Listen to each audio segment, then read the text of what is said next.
Hello everyone, আসসালামু আলাইকুম। সবাইকে ওয়েলকাম জানাচ্ছি নতুন আরেকটি রেসিপি দেখার জন্য।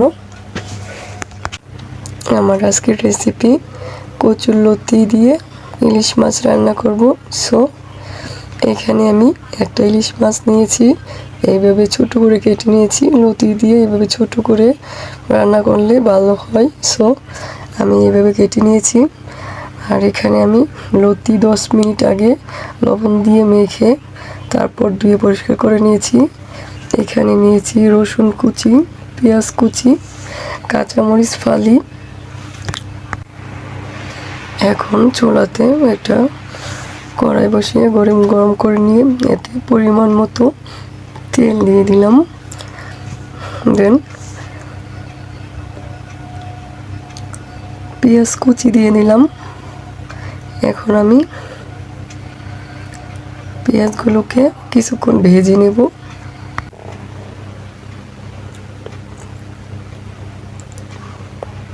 এই তো ভাজা হয়ে গেছে।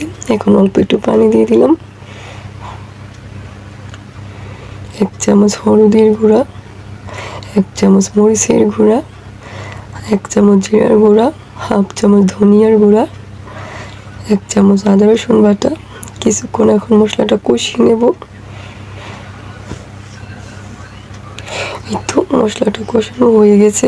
এখন আমি মাছগুলো দিয়ে দিলাম। মাছগুলোকে কিছুক্ষণ কষিয়ে নেব।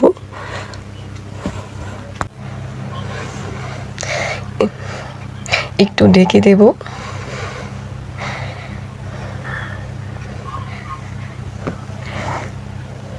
এখন আমি ঢাকনাটা নামিয়ে নেব আর মাছগুলোকে আমি উঠিয়ে রাখবো। ইলিশ মাছ এমনিতেই নরম, লতির সাথে একসাথে কষালে ভেঙে যাবে, এই জন্য আমি মাছগুলো উঠিয়ে রাখবো।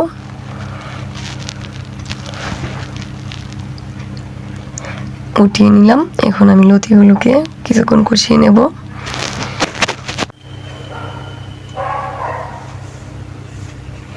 কিছু রসুন কুচি দিয়ে দিলাম। এখন একটু ঢেকে দেব। 1 চামচ লবণ দিয়ে দিলাম। 5 মিনিটের জন্য ঢেকে দিয়েছি। এই তো 5 মিনিট পর আবার ঢাকনাটা নামিয়ে নিলাম। এখন আরও 2 মিনিট কষিয়ে নেব।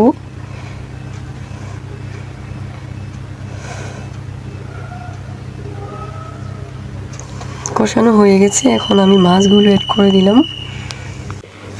একটা মিক্স করে নিচ্ছি।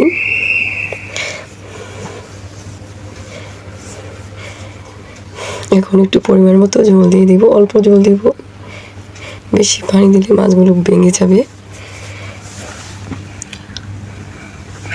এখন আবার একটু ঢেকে দেব। কিছু কাঁচামরিচ ফালি দিয়ে দিলাম। এখন ঢাকনাটা আবার নামিয়ে নিলাম। এখন আর ঢাকতে হবে না। এখন চুলাটা একদম লো ফ্লেম করে 10 মিনিটের জন্য বসিয়ে রাখবো। তেলটা উপরে বেশি উঠলে নামিয়ে নেব।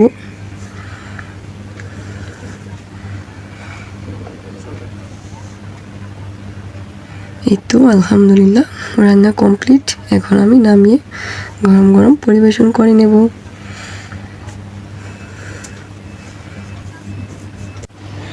জানি না আমার রেসিপিটা আপনাদের কাছে কেমন লেগেছে। যদি ভালো লেগে থাকে একটা লাইক, কমেন্ট, সাবস্ক্রাইব করবেন চ্যানেলটা। আল্লাহ হাফেজ, আসসালামু আলাইকুম।